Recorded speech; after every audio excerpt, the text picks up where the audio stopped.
ஓம் நமசிவாய நமக. தென்னாடுடைய சிவனே போற்றி, எந்நாட்டவருக்கும் இறைவா போற்றி. நம்ம எல்லாருக்குமே கர்மா அப்படிங்கிறது தெரிந்திருக்கும். தெரியாதவங்களும் தெரிந்து கொள்வது மிகவும் ஒரு நல்லது. இந்த கர்ம வினை அப்படிங்கிறது பார்த்திங்கன்னா, நம்ம செய்கிறது நல்லவையோ கெட்டவையோ அது நமக்கு திரும்ப அப்படியே வருவது தான் கர்மா அப்படின்னு சொல்வது. ஒரு மனிதன் செய்யும் பாவம் மற்றும் புண்ணிய விளைவுக்கு ஏற்ப கர்மா உண்டாகிறது. கர்மா என்றதும் பார்த்திங்கன்னா அதை கெட்ட விஷயமாக நம்ம பார்க்கின்றோம். நல்ல கர்மா மற்றும் கெட்ட கர்மா என்று இரண்டுமே உண்டு. செய்த புண்ணியத்திற்கேற்ப திடீரென தலைக்கு வந்தது தலைப்பாகையோடு செல்லும்.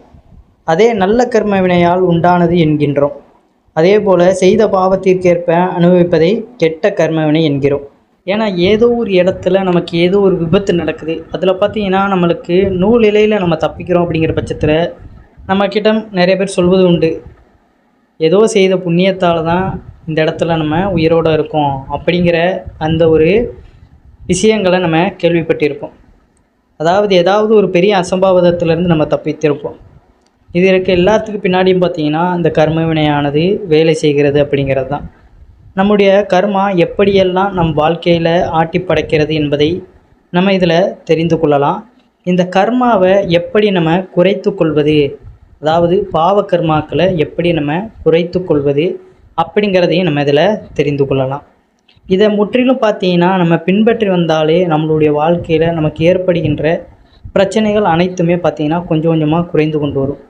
ஏன்னா முதல் விஷயம், நம்மளுடைய முன்னோர்கள், நமக்கு முன்னாடி வழி வாழ்ந்தவர்கள், அவர்கள் செய்கின்ற அந்த பாவங்கள் கூட பார்த்திங்கன்னா அந்த சந்ததிகளை பின்தொடரும் அப்படிங்கிறது தான். அதனால தான் பார்த்திங்கன்னா வாழ்கின்ற வாழ்க்கையில் நம்ம எப்பொழுதுமே ஒழுக்கத்துடனும் நேர்மையுடனும் இறைவனுக்கு அடிபணிந்து வாழணும் அப்படிங்கிறது தான். அதை தவிர்த்து நம்ம தவறுகளை செய்து கொண்டு பாவங்களை நம்ம நிறைய சேர்க்கிறோம் அப்படிங்கிற பட்சத்தில் அது நமக்கும் பாதிப்பை ஏற்படுத்தும். நம்ம அடுத்த ஒரு பிறவி எடுக்கிறோம், அடுத்த ஒரு ஜென்மம் எடுத்தாலுமே அந்த கர்ம வினைகளை கழித்தாக வேண்டும் அப்படிங்கிற சூழ்நிலை நமக்கு ஏற்படும்.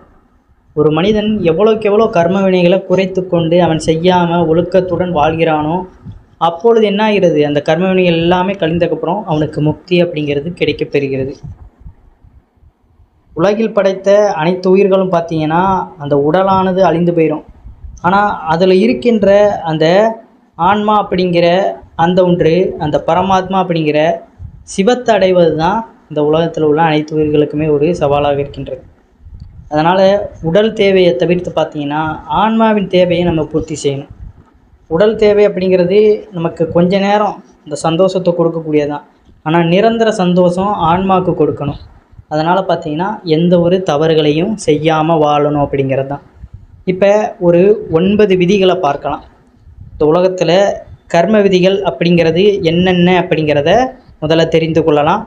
அதற்கப்புறம் அந்த கர்ம வினைகள் இருந்தாலும் அதை எப்படி குறைத்து கொள்ளலாம், எந்த தானங்கள் அந்த கர்ம வினைகளை குறைப்பதற்கு உதவும் அப்படிங்கிறதையும் இதில் பார்க்கலாம். நம்மளுடைய சேனலுக்கு முதன்முறையாக வர்றவங்க சப்ஸ்கிரைப் பண்ணி வச்சுக்கோங்க. மறக்காமல் உங்களுடைய நண்பர்களுக்கும் இந்த தகவல்களை பகிர்ந்து கொள்ளுங்கள். முதல் கர்ம விதி அப்படிங்கிறது என்னென்னு பார்த்தீங்கன்னா, இந்த உலகத்தில் நாம் என்ன செய்கிறோமோ அதுவே தான் நமக்கு திரும்பவும் வேறு வகையில் ஏதாவது ஒரு ரூபத்தில் வந்து சேரும். நல்லது செய்தால் நல்லது வரும், கெட்டது செய்தால் நமக்கே தெரியாமல் பார்த்திங்கன்னா அந்த கெட்டது நமக்கு நடந்து கொண்டே இருக்கும். இல்லை ஏதாவது ஒரு சூழ்நிலையில் வந்து நம்மளை வந்தடைந்து வாழ்க்கையில் பார்த்திங்கன்னா பிரச்சனைகளை ஏற்படுத்தும். இதுதான் பார்த்திங்கன்னா கர்மாவுடைய பேசிக் பாயிண்ட்டு. இதுதான் முதல் விஷயம், இதை தெரிந்து கொள்ளணும். கர்ம விதி 2 என்ன சொல்லுதுன்னு பார்த்தீங்கன்னா, நமக்கு வேண்டியதை நாம் தான் செய்து கொள்ள வேண்டுமே தவிர எதுவும் நம் வாழ்க்கையில் அதுவாக நடப்பது கிடையாது. எண்ணியதை அடைய இலக்கை நோக்கி விடாமுயற்சி செய்து அதை அடையிற வரைக்கும் பார்த்திங்கன்னா நம்ம ஓயாமல் உழைக்கணும். அது எப்படி பார்த்திங்கன்னா நேர் வழியில் நம்ம உழைத்து கொண்டு இருக்கணும். அதற்காக அடுத்தவர்களை வைத்து முன்னேறுவது, அடுத்தவர்களை வைத்து துன்புறுத்தி சம்பாதிப்பது, இப்படியான சூழல்களில் நம்ம ஈடுபடக்கூடாது. கர்ம விதி 3 பார்த்திங்கன்னா, நம்ம வாழ்க்கையில் மாற்றங்கள் நிகழ சில விஷயங்களை பிடிக்குதோ இல்லையோ அதை ஏற்றுக்கொண்டே ஆக வேண்டும் என்பது 3ஆம் விதியாகும். எதையும் புறக்கணித்தால் பார்த்திங்கன்னா புண்பட வேண்டியிருக்கும். சில விஷயங்கள் நமக்கு பிடிக்கலனாலும் அந்த சூழ்நிலையிலேருந்து நம்மளால் அதை டக்குன்னு மாற்ற முடியாது. அதனால் பார்த்திங்கன்னா கொஞ்ச காலம் கஷ்டப்பட்டு அதற்கப்புறம் முன்னேறுவதற்கான வழிவகையை அந்த கர்ம வினையை நமக்கு கொடுக்கும். அதனால் அதுவரைய அந்த கஷ்டத்தோடையே நம்ம வாழ்ந்து அதற்கப்புறம் நல்ல ஒரு பயனை அடையலாம் அப்படிங்கிறது தான் நிதர்சனமான உண்மை. அதற்காக என்னால் இந்த வாழ்க்கை பிடிக்கல அப்படின்னு தேவையில்லாத விஷயங்களையும் ஈடுபடக்கூடாது. வாழ்க்கையும் பார்த்திங்கன்னா அந்த இடத்துல முடித்து கொள்ளக்கூடாது. 4ஆம் விதி அப்படின்னு பார்த்தீங்கன்னா, மற்றவர்களை மாற்றுவதற்கு முன்பு நம்மை நாமே திருத்தி கொண்டாலே நமக்கு நடக்க வேண்டிய நம் வாழ்வில் மாற்றமும் நமக்கு உண்டாகி நல்லதாக நடக்க ஆரம்பிக்கும். இதுவே பார்த்தீங்கன்னா 4ஆம் விதி. அதாவது நம்மிடமே குறை இருக்கும் பொழுது மற்றவர்களிடத்துல போய் நீ அதை பண்ணாத, இதை செய்யாத அப்படின்னு அறிவுரையை கூறக்கூடாது. நம்மளுடைய வாழ்க்கையில் நம்ம ஒழுக்கமாக வாழ்ந்தாலே பார்த்தீங்கன்னா எல்லாமே நன்மையாகத்தான் நடக்கும். அடுத்து பார்த்தீங்கன்னா 5ஆம் விதி, நமக்கு யார் என்ன செய்தாலும் அது நாம் செய்யும் வினைக்கான பயனே ஆகும். எனவே எது நடந்தாலும் அது மற்றவர்களை சார்ந்தது அல்ல, நாம் தான் அதற்கு காரணம், பொறுப்பு என்பதை உணர வேண்டும். இது 5ஆம் கர்ம விதி. அதாவது ஒருத்தங்க உங்களுக்கு துன்பம் இழைக்கிறாங்க, எந்த ஒரு கஷ்டத்தை அவங்க இழைத்தாலுமே பார்த்தீங்கன்னா அதற்கு பின்னாடி நமக்கான அந்த கர்மவினை இருக்குது அப்படிங்கிறத நம்ம புரிந்து கொண்டு அதை கடந்து சென்றணும். அதற்கு ரிவெஞ்ச் எடுக்கணும் அப்படிங்கிற பட்சத்தில் அசம்பாவிதத்தில் நம்ம ஈடுபட்டோம்னா அந்த இடத்துல வாழ்க்கையை நமக்கு முடிஞ்சிடும். நமக்கு யாராவது துன்பம் இழைக்கிறாங்க, கஷ்டத்தை கொடுக்குறாங்க அப்படிங்கிற பட்சத்தில் பார்த்தீங்கன்னா அமைதியாக அதை கடந்து போயிடணும். அதற்காக பெரிதாக ரியாக்ஷன் பண்ணக்கூடாதா, ஒருத்தன் நம்மளை போட்டு அடிக்கிறான் அவனை திருப்பி அடிக்கக்கூடாதா அப்படிங்கிறது கேள்வி கிடையாது. மறைமுகமாக பார்த்தீங்கன்னா நம்மளை பல பேர் துன்பத்திற்குள்ளே ஆளாக்குவாங்க. அவைகள் எல்லாமே பார்த்தீங்கன்னா நமக்கு வருகின்ற ஒரு கர்மா தான் அப்படிங்கிறத நம்ம உணர்ந்து அமைதியாக அதை கடந்து போக முயற்சி செய்யணும். எப்படி அது அவர்கள் நமக்கு எந்த அளவுக்கு அந்த கஷ்டங்களை கொடுக்கிறார்களோ அவர்களுக்கு அந்த கர்மா பார்த்திங்கன்னா மீண்டும் செல்லும் அப்படிங்கிறது தான். இப்போ காலங்காலமாக பார்த்திங்கன்னா ஒரு இடத்துக்காண்டி சண்டை வருது, 2 பேருமே பார்த்திங்கன்னா விட்டு கொடுக்காம விடாப்பிடியாக இருக்கும்பொழுது என்ன ஆகிறது, அவர்களுக்கு ஏதாவது இவர்கள் கெடுதல் செய்வது, இவர்களுக்கு ஏதாவது அவர்கள் கெடுதல் செய்வது, இப்படி மாறி மாறி பார்த்திங்கன்னா அவர்களுக்கு இவர்களுக்குன்னு பிரச்சனை பெரிதாகி கொண்டே தான் இருக்கும். இந்த இடத்துல ஒருத்தர் உணர்ந்து விட்டு கொடுத்து போயிட்டாங்கன்னா பார்த்திங்கன்னா அந்த இடத்துலையே அந்த கர்மவினையானது முடிஞ்சு விடுகிறது. இதுதான் பார்த்திங்கன்னா இங்கே உள்ள ஒரு பாயிண்ட்டு, கர்ம விதி 5. ஏன்னா எதுவுமே நிரந்தரம் கிடையாது. இறந்து போகின்ற அந்த உடலுக்கு பார்த்திங்கன்னா எவ்வளோ ஆசைகள் வந்தாலுமே அது குறிப்பிட்ட ஒரு வயது வந்தோடனே பார்த்திங்கன்னா உடல்லேருந்து உயிர் பிரிந்து போய்விடும். அதனால் பெரிதாக போட்டு அதற்காக சண்டை போட்டுக்கொண்டு மனதை வருத்தி கொண்டு துன்பங்களை நம்ம வாங்கி கொள்ள வேண்டாம். அதுக்காக எல்லாம் விட்டு கொடுத்துட்டு போயிடணுமா அப்படின்னு கேட்டிங்கன்னா போகிறதுல தப்பு கிடையாது. இருப்பதை வைத்துக்கொண்டு மகிழ்ச்சியோடு வாழலாம். அதற்காக தான் இந்த உலகத்தில் பெரிதாக காட்டணும் அப்படின்னு யாருமே இங்கே கூறுவது கிடையாது. இறைவனை தவிர பார்த்திங்கன்னா இந்த உலகத்தில் யாருமே பெரியது கிடையாது. அதனால் அதை மட்டும் நம்ம உணர்ந்து கொண்டு சென்றாலே போதுமானது தான். வாழ்ந்துட்டு போகிறாங்க, நல்லபடியாக வாழ்கிறாங்க அப்படிங்கிற அந்த ஒரு மகிழ்ச்சியோடே நாமளும் வாழ்ந்துட்டு போயிடலாம், அவ்வளோதான். அடுத்து பார்த்திங்கன்னா கர்ம விதி 6, முக்காலமும் ஒன்றோடு ஒன்று பின்னி பிணைக்கப்பட்டதே ஆகும். நேற்று, இன்று, நாளை இந்த 3 காலங்களும் பார்த்திங்கன்னா ஒன்றோடு ஒன்று இணைக்கப்பட்டு இருக்கும். இன்று நீங்கள் செய்யும் செயலுக்கான கர்மா நாளை அனுபவிப்பீர்கள். அதாவது சில பேருக்கு பார்த்திங்கன்னா இப்போ ஒரு மிருகத்தை துன்புறுத்துகிறாங்கன்னா அதே நேரத்தில் அங்கேருந்து வேறொரு ரூபத்தில் அந்த இறைவன் பார்த்திங்கன்னா அவர்களுக்கான கர்ம வினையில் கொடுப்பார். அந்த துன்புறுத்தினவன் அதே இடத்துல அவன் அடிபடுவான். இல்லை வேறு ஏதாவது மறைமுகமாக கெடுதல் செய்கிறான்னா அடுத்த நாள் அவனுக்கு அந்த கெடுதல் போகும். இப்படி எப்பொழுது செய்தாலுமே இன்று நேற்று நாளையில் எப்போனாலுமே அந்த கர்மவினையானது அவனை அந்த அந்த தாக்கத்திற்கான பலனை கொடுக்காமல் விடாது. கர்ம விதி 7 பார்த்திங்கன்னா ஒரு விஷயத்தை நினைத்து மூழ்கிவிட்டால் வேறு ஒரு விஷயத்தை பற்றி நினைக்க முடியாது. ஒரே சமயத்தில் இருவேறு விஷயங்களை நினைத்து கொண்டிருக்க முடியாது. ஒருத்தங்க மேலே பிரியமாக இருக்கிறோம், இல்லை ஏதாவது ஒரு விஷயத்தை செய்யணும்னு நம்ம நினைக்கிறோம்னா நமக்கு அதில் ஆர்வம் வந்துருச்சுன்னா அதை தவிர பார்த்திங்கன்னா நம்ம முன்னாடி எதை கொண்டு வந்தாலுமே அதில் பெரிதாக இன்ட்ரெஸ்ட் இருக்காது. அதை செஞ்சு முடித்தாதான் பார்த்திங்கன்னா முழுவதுமாக அந்த மன திருப்தியானது ஆகும். இது பார்த்திங்கன்னா 7வது கர்ம விதியாக இருக்கின்றது. அடுத்து பார்த்திங்கன்னா கர்ம விதி 8, நாம் நடந்து கொள்ளும் விதம் நம்முடைய செயலையும் நம்முடைய எண்ணத்தையும் பிரதிபலிக்கக்கூடியதாக இருக்க வேண்டும். மனதில் ஒன்றையும் நடத்தையில் ஒன்றையும் காண்பிக்கக்கூடாது. அதாவது சில மனிதர்கள் பார்த்திங்கன்னா உள்ளுக்குள்ளே வஞ்சங்களை வச்சுக்கிட்டு வெளியே சிரித்து கொண்டே நம்மிடம் நாடகம் ஆடிக்கொண்டு இருப்பார்கள். அப்படி இருப்பவர்கள் பார்த்திங்கன்னா அவர்களுக்கு துன்பத்தை இழைத்துவிட்டு அவர்களுடைய தேவை முடிந்தவுடனே அவர்கள் பிரிந்து சென்று விடுவார்கள். அப்போ நமக்கு அப்போது தான் தெரியும் அவர்களுடைய வேற்று முகம். இவ்வளோ நாள் நல்லவனாக பழகி நம்மிடம் ஒரு காரியம் முடிந்ததுக்கப்புறம் அப்படியே நம்மளை விட்டுட்டு போகிறவங்க பார்த்திங்கன்னா இவ்வாறான குணமுடையவர்கள். இப்படி உள்ளவர்களும் வாழ்க்கையில் பார்த்திங்கன்னா பெரிய துன்பத்திற்கு ஆளாக தான் செய்வாங்க. அதனால் யாரையும் பார்த்திங்கன்னா உள்ள ஒன்று வச்சுக்கிட்டு வெளியே ஒரு வேறு சொற்கள்லையும் வேறு குணத்தையும் நம்ம காட்டக்கூடாது அப்படின்னு 8வது கர்ம விதி கூறுகிறது. கர்ம விதி 9 என்ன சொல்லுதுன்னு பார்த்தீங்கன்னா, இதுதான் கடைசி விதி, மிகவும் முக்கியமானது. சிலர் எதிர்காலத்தை நினைத்து பார்த்தீங்கன்னா குதிரைக்கு கடிவாளம் கட்டியது போல ஓடிக்கொண்டே இருப்பார்கள். எதிர்காலம் பார்த்தீங்கன்னா முக்கியம்தான், இருப்பினும் எதிர்காலத்தை மட்டுமே நினைத்து கொண்டிருந்தால் நிகழ்காலம் இப்போ நடக்கின்ற இந்த நேரம் நமக்கு பல இழப்புகளை ஏற்படுத்திவிட்டு சென்றுவிடும். மனிதனால் மீண்டும் பெற முடியாத நிகழ்காலம் இது கர்மவினியின் கடைசி விதியாகும்.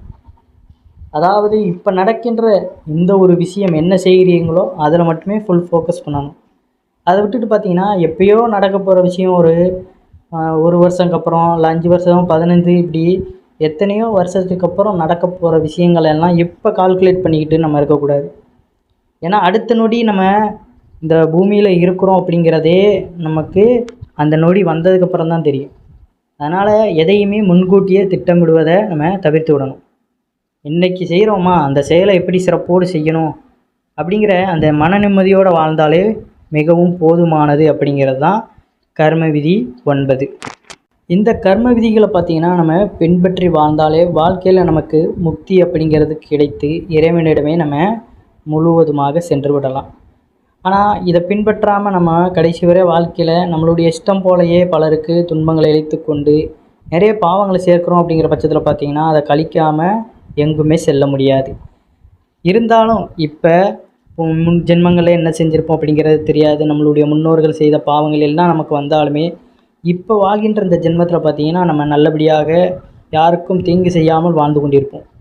ஆனாலும் அந்த கர்மவினைகள் பார்த்திங்கன்னா நம்மளை சூழ்ந்திருக்கும், நமக்கு துன்பங்களை இழைக்கும். அதிலிருந்து எப்படி தப்பிக்கணும், எந்தெந்த தானங்கள் பார்த்திங்கன்னா நமக்கு கைகூடும் வழிபாடுகள் அப்படிங்கிறது நிறைய இருக்கின்றது. அதை முறைப்படி நம்ம நம்பிக்கையோடு கடைபிடித்தாலே பார்த்திங்கன்னா அந்த கர்மவினைகள்லாம் நமக்கு கொஞ்சம் கொஞ்சமாக குறைந்து கொண்டே வரும். முதல் தானம், மிகவும் சிறந்த தானம் அப்படிங்கிறது பார்த்திங்கன்னா தாகத்தோடு இருக்கும் உயிரினத்திற்கு தண்ணீர் கொடுப்பது. இன்றைக்கி தண்ணீருக்கு பார்த்திங்கன்னா காசு கொடுத்து வாங்க வேண்டிய சூழ்நிலைக்கு நம்ம வந்துவிட்டோம். அதை பற்றி சொல்ல வரல. ஒரு கிணற்றிலிருந்து தண்ணீரை எடுத்து வீதியில் நடந்து வருபவர்களுக்கு பார்த்திங்கன்னா உங்கள் கையால் ஊற்றினாலே கர்மாவில் பாதி பார்த்திங்கன்னா அந்த தண்ணீரிலேயே கரைந்து விடும் என்று சொல்வார்கள். இது ஒரு நம்பிக்கை. அந்த காலத்தில் பார்த்திங்கன்னா எத்தனை பெரிய துன்பம் வந்தாலுமே அவர்களுக்கு அந்த கர்ம வினைகள்லாம் டக்கு டக்குன்னு குறைஞ்சிக்கிட்டே வரும். எதனாலன்னு பார்த்தீங்கன்னா அந்த காலத்தில் எல்லாம் பார்த்தாலே பானையிலே தண்ணீர் கிணற்றிலிருந்து மோந்து கொண்டே இருப்பார்கள். தண்ணீருக்கு பார்த்திங்கன்னா கிணத்துலேருந்து எடுக்கிற மாதிரி இருக்கும். யாராவது அந்த நேரத்தில் தாகத்தோடு வந்தால் அந்த தண்ணீரை அவர்களுடைய கையில் ஊற்றுவார்கள். அவர்கள் கையாலேயே பார்த்திங்கன்னா தண்ணீரை பிடித்து குடித்து தாகத்தை தணித்து கொள்வார்கள்.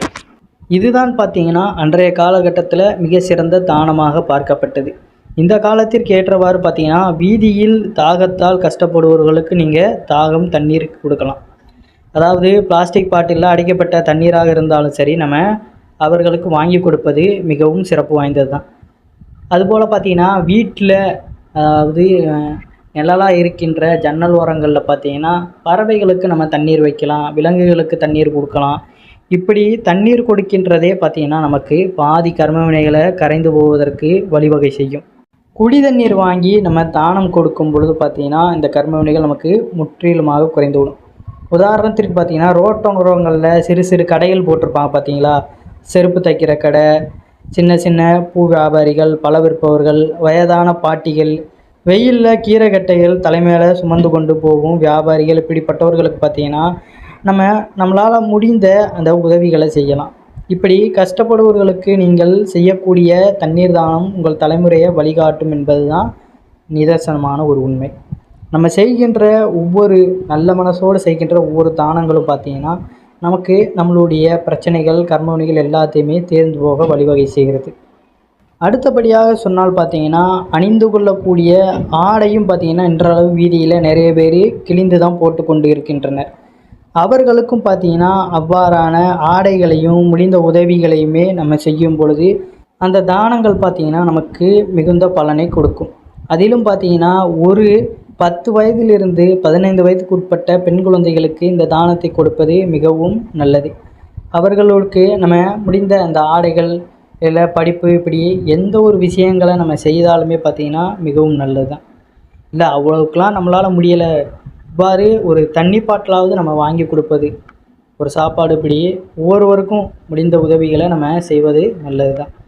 இவ்வாறு நம்ம தொடர்ந்து இந்த முறைகளை செய்து கொண்டு வந்தாலே நமக்கு கர்மவினையும் குறையும், இனியும் நம்மளுடைய வாழ்க்கையில் பாவங்களை சேர்க்காத மாதிரியான எண்ணங்களும் நமக்கு உண்டாகும். இதையே நம்ம முறைப்படி பின்பற்றி வந்தாலே நமக்கு முக்தி கிடைத்து பிறவாத நிலை அப்படிங்கிற ஒன்று ஏற்படும். இதை மட்டும் அனைவருமே நினைவில் வைத்து கொள்ளுங்கள்.